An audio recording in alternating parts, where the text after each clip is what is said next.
I'm Jon Sicotte, Executive Editor of the Brewer Magazine. Welcome to another edition of the Brewer Magazine podcast. Make sure that you're liking and subscribing to our content at YouTube or Spotify to keep up with the podcast, or head on back and check out over a year's worth of content. You can also head on over to brewermag.com at any time to keep up with your business resources on the print side as well. Well, contract brewing. It's not a dirty word anymore in the craft beer industry. It can be a necessary tool, and Prost Brewing is showing that. They've leveraged contract brewing as they were building out their new space in Colorado to keep that beer flowing while building that out. And now they're returning those favors and offering co-packing and contract brewing services as well. But how do you choose the right contract partner? It's more than just having the capacity or being able to build there. There's a lot of other things, and we're going to break down some key factors in choosing contract brewing and co-packing partners. It's from quality control to knowing your sales velocity. So let's dive into what it takes to make contract brewing work for your brand. And we welcome in Chris O'Connor, Prost's Vice President of Brewery Operations. Chris, thanks so much for joining us on the Brewer Magazine podcast. Thank you for having me. Happy to be here. Yeah, well, it's always an interesting topic when it comes to talking about contract brewing, co-packing partners, and how things have altered over the past, I would say, 10 years, especially in craft beer. Absolutely. Take us through what Prost did as you guys were getting your facility up and going, and kind of, your story when it came to contract brewing. Yeah, absolutely. We we kind of had the benefit of being on both sides of the coin. So Mm. while we had the benefit of growing at a rate that we couldn't sustain out of our original location, and so we had to expand. The process took longer than we thought it was going to, and so we had to kind of create a bridge. And part of that was finding co-packing partners. We actually worked with a couple of different co-packing partners throughout that time, and it was some positive, some negative experiences, which I'm pretty sure anybody who co-packs would probably say.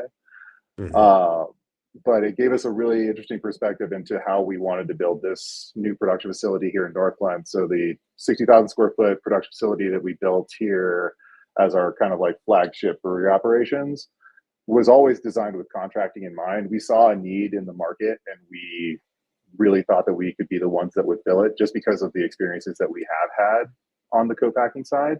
We really wanted to kind of push that, approachable batch sizes, state of the art processing technology, and then really, really elevated quality so that the people who brew with us are incredibly proud of the products that they're able to sell out in the market.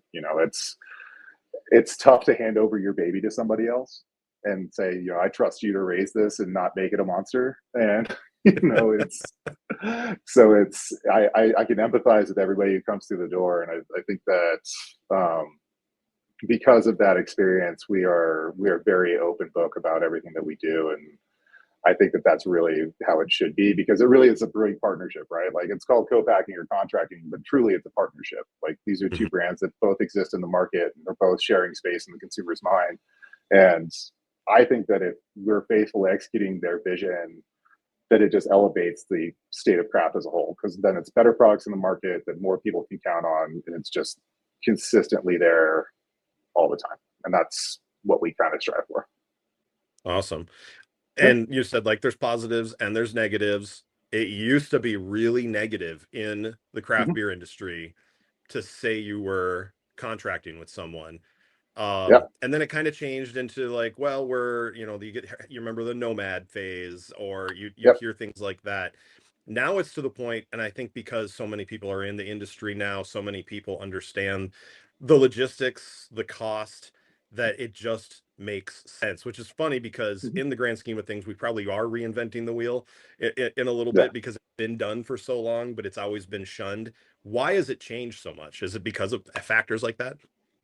I think factors like that have had an impact. I also think that some of the people who have moved into co-packing have kind of elevated the bar of what's being produced. Like, I think there was a stigma around partner brewing for a while because you view that your brand would always be kind of like second chair to the house brand.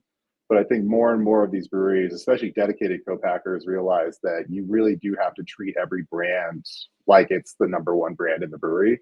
and they should all be held to the exact same standards. Like, you really shouldn't pick and choose which quality metrics you want to follow. It really should just be, this is the way that we make beer for everybody, because this is what we view our quality standard should be.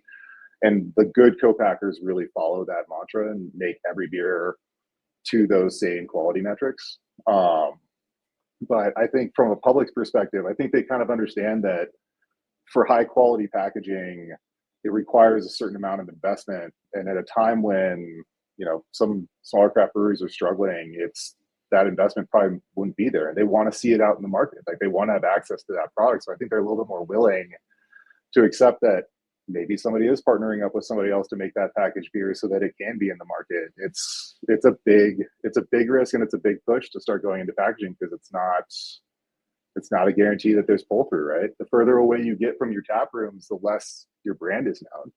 And so you're kind of relying on how good your marketing is, how good your sales team is, and then, what your overall exposure is. And then that consistent pull through can come, but it's being in the package market, it's different than, opening tap rooms. Yeah. But what was some of those big positives and maybe even a few negatives that you have encountered in the past that have altered the way how you guys formulated what you wanted to do? sure. Most people, and this may just be me projecting, but I think most breweries build their brewery around their core brand. So, like, if you were, let's say founders, if you're founders, you made a brewery to make all day, right? If you're New Belgium, you designed a brewery to make OG Fat Tire. Like, that's what it was designed to make, because that's most of what your production was going to be, and you want to faithfully, like, really at a high efficiency execute that product. But Yeah. the problem with that is that when I want to go make a German lager in somebody's ale factory, they're not built for it. There's processing steps that we want to be able to do so that we can stay authentically, German with how we produce. And a lot of those facilities, just honestly, they weren't built for it. And it's because most breweries aren't built that way. What we tried to build here was something that really was faithful to old world brewing techniques, but with state-of-the-art equipment. So what we have is the capability of doing multiple stages of decoction, endosperm mashing, vacuum boiling, natural carbonation, open fermentation, horizontal lagering at different sizes and different scales. But what's nice about those old world techniques is that they apply to modern styles too. So I can take that equipment that was specially designed to make really old world beer, and it really can faithfully execute any kind of modern style. And so that flexibility is pretty uncommon in most brewery designs, because, to be perfectly honest, it's not as efficient. If I was going to go try and get every ounce of sugar out of the grain that we're using, I would either go buy a wet mill or I would go buy a hammer mill. And you'll go get 100% of your theoretical extract.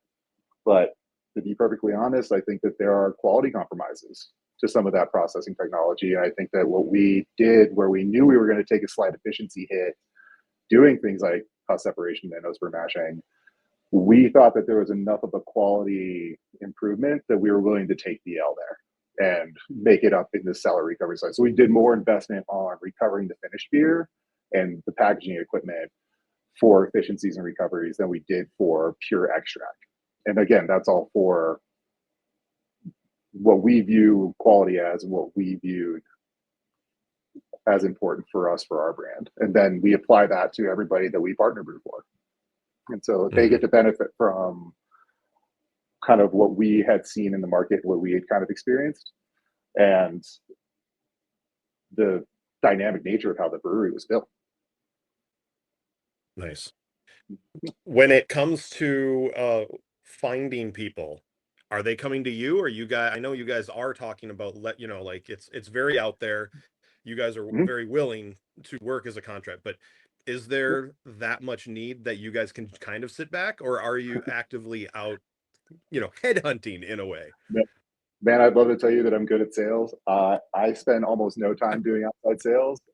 We have been very fortunate that people have heard about us and come to us, and we've been able to find some very like-minded breweries that share our values, and that makes the transition a lot easier for me. I think at the very beginning, when we were just getting up and running and we were actually doing some outside sales while I was still finishing construction here. That was probably the most of the sales that I did, but I'd say everything past the first 40,000 barrels of product, it has been either referrals from people that we work with to other brands coming to us, or people hear about us from the, like our PR network is great. Turn It Up does a great job for us. And they get our name out there. And so that's one of our best sales tools on the contract side. But really it's the referrals from the people that we currently make product for, and them talking about the relationship openly. And I mean, it's hard to hide it here. Like most contract facilities are pretty like walled off and like sterile, but because this is a functioning tap room and beer garden, we actually built everything behind glass. And so like if you make beer here, people know. Like it's hard to hide.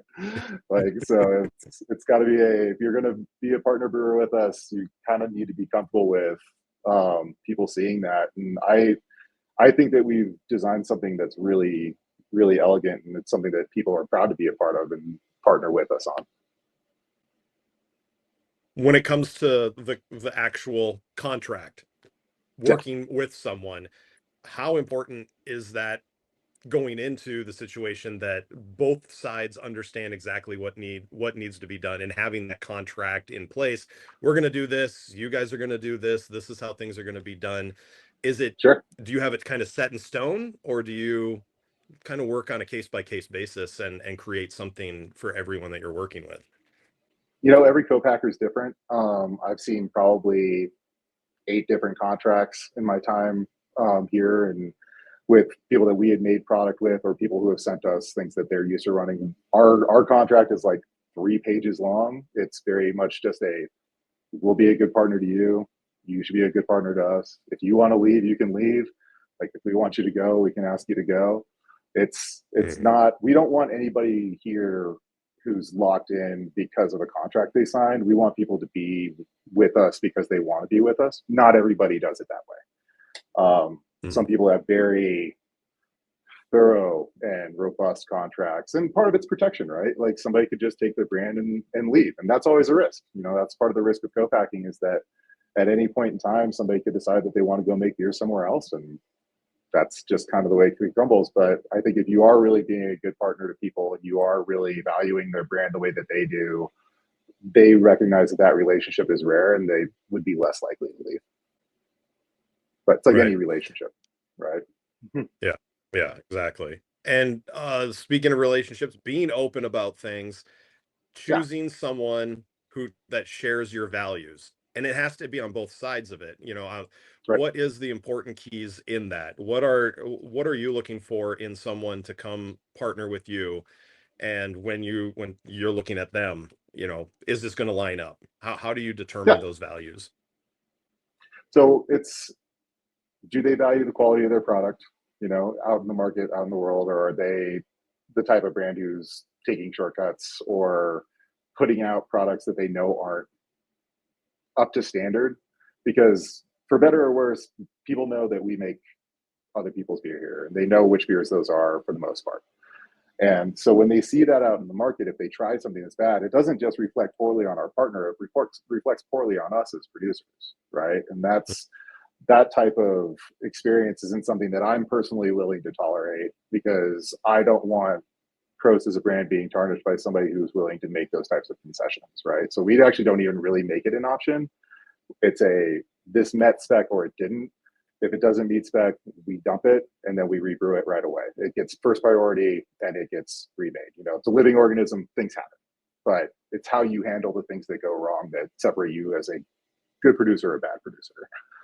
The transparency aspect of it is just, you know, open, honest conversations. Like, is the brand moving? Like, what is the feedback you're getting from the market on flavor, on true to type, brand consistency? Like, are people feeling it, you know, or are they not? What do we need to change? You know, what type of, are you having freshness concerns? Are we overproducing? Do we need to pull back? You know, because what I don't want is old beer in the market, again, reflecting poorly on their brand and on us as a producer. And so that type of fluid conversation between people about what the best way forward is something that's very important, and that I think is rare as well, is because those communications take time, right? And everybody's busy, but Right. they're conversations that are worth having. And so I think that people's willingness to be open about how things are moving in the market, how people are responding to it, so that positive impacts through continuous improvement can be made here as well as on the market. I think that that type of transparency, open communication, and then shared quality standard values are critical. Like, people aren't asking me to use like 8-year-old hops in their IPA type of thing. You know, it's, you'd be surprised what I've been asked to do. But so, and you have those kind of conversations like, look, we can do that. It might save you like 20 cents a case, or we can use the superior lot from the superior supplier. We can make you a better product, and your pull through rate will go up because you're making something better. You know, like, I think always having people who want to push to make something as good as it can always try and push things to be better. That is another value that I find important with everybody that we partner with, because you're either growing or dying, you know, and you know what, nothing stays the same. And so we want to make sure that all of our partners have the opportunity to grow. I want to say the word like, but I'm going to use the word appreciate. I know as a brewer, sometimes when you hire someone that has lots of experience, a brewer, they have their faux pas, their faults. They already do things a certain way, and it's kind of hard to get them in. On the inverse, you have new people that come in when you're hiring a brewer or something, and they're there to learn. They're soaking up like a sponge. Do you appreciate, when it comes to contract partners, someone that hasn't been there yet and is, coming in, and you get to work with them and be able to develop something? Or do you appreciate working with someone that has already been doing this and is coming in and they have that understanding and knowledge? What one do you like, or is it like, obviously it's a different street both ways? I mean, there's pros to both, right? I mean, the Yeah. excitement of things that are new, especially if you're developing something with a partner in real time, like having the freedom to make those adjustments over the first couple of batches. It's a nightmare for supply chain, and they get mad at me all the time, but it's a really fun process to like consistently tweak and improve something until it becomes like their staple, right? And then that's what they're known for. And it's fun to see those things grow and develop. But at the same time, a lot of my education in beer has come from working with other professionals and talking to them about their philosophies on making beer. Because as brewers, we all suffer from our own kind of dogma on like what we think is the way. But I think that there's a lot of opinions on what the right way to make beer is, and taking all of that in and kind of being able to filter what has merit, what doesn't, what's backed by science, what's backed by faith. Like, it's a fun process to kind of go through and evaluate with them in real time, right? It's like the person says, I've always done it this way. I don't know why. This is just the way I was taught, and I think it gives me the best result. Like, okay, cool. Like, have you considered the following things? And it's even down to like basic practices, like single versus double dry hops. What are you getting out of it? What, knockout hop versus transfer hop. Like, there's first wort hopping versus like 60-minute hopping, and do bittering additions provide flavor in a way that has a meaningful impact on the finished product? I can tell you that you can talk to 10 brewers, you'll get 9 different answers on like all those kinds of things, because it's based on your own personal experiences and your own sensory perception. And as a co-packer, we want to give people what they want, but there is a certain amount of like, most people are open to information if you provide it in a way that isn't, no, you're wrong, you shouldn't do that. It's a dialogue. It's like, we've seen this and we've experienced this. This is how we do it. And we get to use our own brand as an example, right? Which is a pretty unique thing. And so I can say, we're doing it this way. This is what we think we're getting from it. And this is what we've been able to analytically prove. If we want to apply that same principles to how you make beer, we think that this will give you a similar result, right? Because you have a baseline, you have a example that you can show somebody, and then maybe you can get to a place where everybody's elevating their craft. But sometimes somebody will come in and say, I want to do, fill in the blank thing, and I'd never heard of it, right? And I read a lot, and I like consume a lot of TQs, and some people have come to me with things like, yeah, I want to do this because of X reason. I go, Okay, what's cool? Let's try that. Like, why not? Like, it's your product. Let's see what happens, you know. And if they've been doing it that way, and that's the result that they want, then that's what quality is, right? Doing what you intended to do the way you intended to do it, and that's really what it kind of boils down to. And as long as we're doing that for clients, I think most people will be pretty happy. But it's a sharing of knowledge, and that's the beautiful thing about beer in general. I mean, my life before beer was biotech, and I couldn't even tell Mm, people what I did at my work any day, you know. But like in beers, people are so collaborative. People want to talk about the process. They want to tell you about how they make their beer and what goes yeah. into it, because that shared passion and honestly that shared kind of, you know, enthusiasm for something new, something that could be Hmm. better, because you know the best beer's never been made, right? It's always a pursuit of. And I think everyone that's in this industry shares that, you know, desire to keep on pushing the envelope and keep on getting it better, which is super unique. You can't say that about every industry. And so it's fun to be a part Hmm. of. It's a blessing to be a part of, actually. And I'm sure part of the big selling point for you guys is try our beer. You will understand why you want to work with us because of the beer that we make, and you have to be proud of that. How has the new system been? It's been a little over a year-ish since you guys officially opened. I know I got a chance to talk to David back then when you guys were just Oh getting yeah. things. I had you might have flipped a switch and been starting to make some stuff there, but how is it 1 year in for brewing? God, you know, it feels like we're turning something new on every day. Yeah.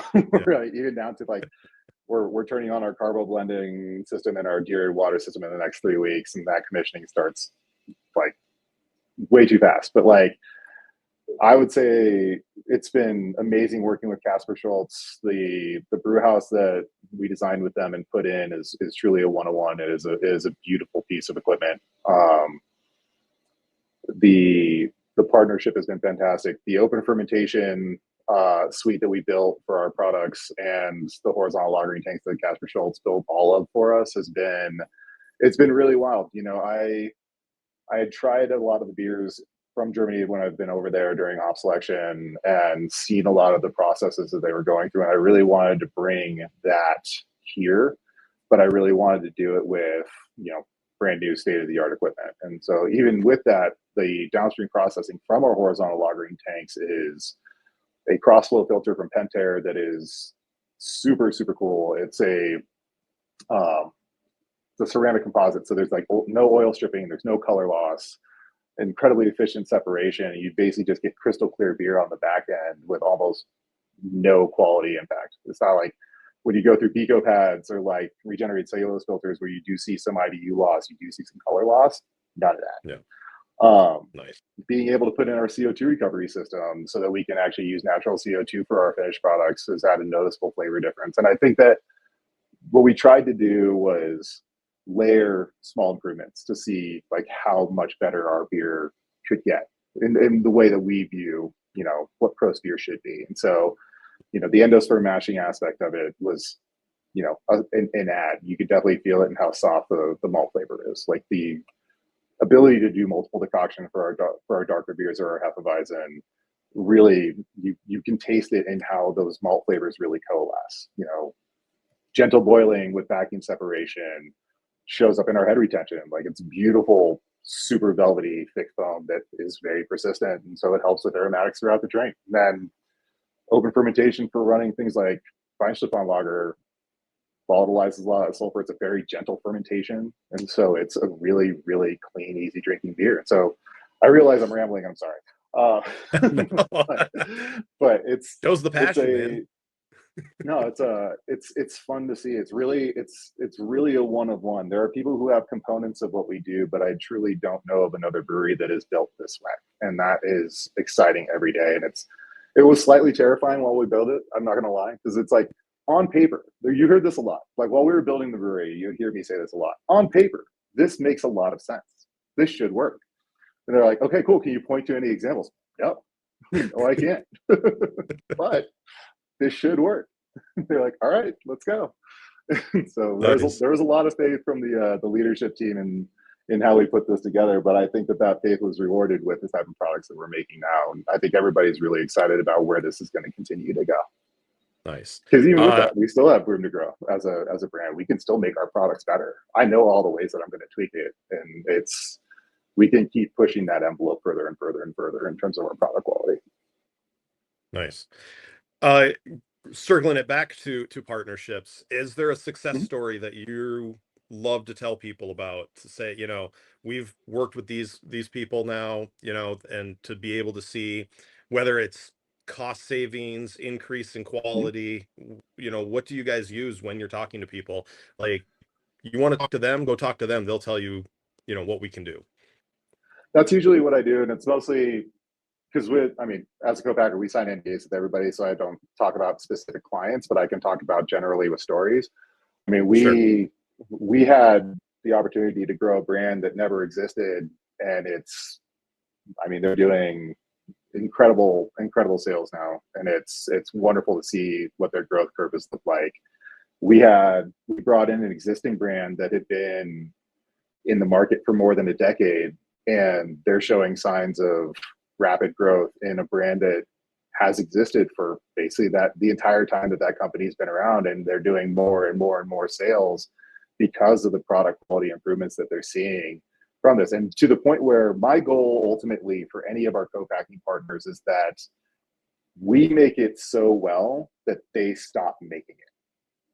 Like, what the worst thing I could have is two versions of it in the world, right? You go to their tap room and you try it and it tastes nothing like what we put in the can. And so like I want them to be so happy with what we're making for them that they just focus on innovation and what's next, and we just do that brand for them. And that's what they serve in the tap rooms, and that's what lives in the market. And I think that should be the goal, is for every brand. But that allows them to focus on innovation. That allows them to provide new offerings for their customers, and then they're not focusing all their time creating that core beer anymore because we're doing it for Nice. The one thing that while you were talking about that, is I pulled up the press release that I got just a couple days ago, yesterday, and Hellas is going to be a limited time release for you guys. them. Yep. And what did you think about it? Like, tell me a little bit about the Hellas. It's just coming out. So that was the first Hellas that actually went through the full process. So the previous Hmm. ones had only been, traditional cylindrical fermentation. And so this was the first time that got about 10 days in open fermentation and then about 35 days in the lagering tank. And so by the time it actually went through the filter, it was already at carb spec from the natural carbonation. And so Wow. we were already going into the bright tank ready to go, which was wild. And it is, in my opinion, the best Hellas that we have made as a company. And Awesome. and even with that, I know how to make it better. And so it'll be like, and these are the things that you go through. Like, I mean, you're never satisfied with what you make. Like, you can be proud of it, but you're never satisfied. There's always things about it that you can make minor adjustments throughout and find a better path forward. And I know that that's how the team feels. They're incredibly passionate about what they do, and they love the beer that we make. But I think we all want to keep pushing. It's the pursuit. It's not the end point. Well, that'll wrap that up. But do you want to do three hot rapid fire questions just for fun of random stuff? Fire away. Fire away. Ready? All right. And they're fun ones. If you were Nice. stranded on a desert island but could only bring one weird item from the brewery, what would it be? We have a small still in the back that we use to make distilled water. I would use that to distill Oh, because I I'm not thought going you to were be going with sober I'm on just that going to get island, drunk the man. whole time. Yeah, no, I'm not going to be sober on that island. That won't be a thing. Um, if no, let's do this one. Which reality TV show do you think you could win and why? Ooh, that's a really good question. I thought you were going to say The Voice. Yeah, I do karaoke. Don't tease me. But Okay, no, okay, gotcha. 20-year-old me would have said the challenge, but old me is not going to be able to run that much. So I'm going to go ahead and go with probably The Wall. That one, I hadn't seen it until just a few. Oh wait, is the Wall the one with Rob Lowe, or am I thinking of a different one? You're thinking about The Floor. The floor. See, okay, the I'm on the wrong part of the the building. wall is the one that LeBron James brought back, and it's basically Yeah, just Plinko, but with like slightly different rules. I could do that. Yeah. Okay. Last one. What's the last thing you Googled on your phone? What is the last thing I Googled on my phone? Oh, I was looking up the horsepower of an RSQ8. That was the last thing I I love when Googled I on my ask phone. people, there's always something technical that they're looking up. Like mine is like, Star Trek trivia or curling results or something goofy. Like I Nice. feel like I need to look up stuff better. So, well, cool, I Chris. Oh, what were you gonna say? You're good. Oh no, you're good. I just like looking at cars. I'm a nerd like that. Nice. Cool. Well, it was great talking to you and I appreciate it. And, best of luck going forward with the arrangements that you got with these breweries and being able to, use what you guys have and be able to spread the wealth that way and in bettering craft beer. Thank you, sir. Appreciate that. It's been a fun year, and I'm really excited for what 2025 is going to bring. So, Cheers, man. yeah, cheers. Don't forget, you can always check on brewermag.com. You can also see us on YouTube and listen to us on Spotify. And don't forget daily updates on Facebook, Instagram, and X. I'm Executive Editor Jon Sicotte for brewermagazine.com.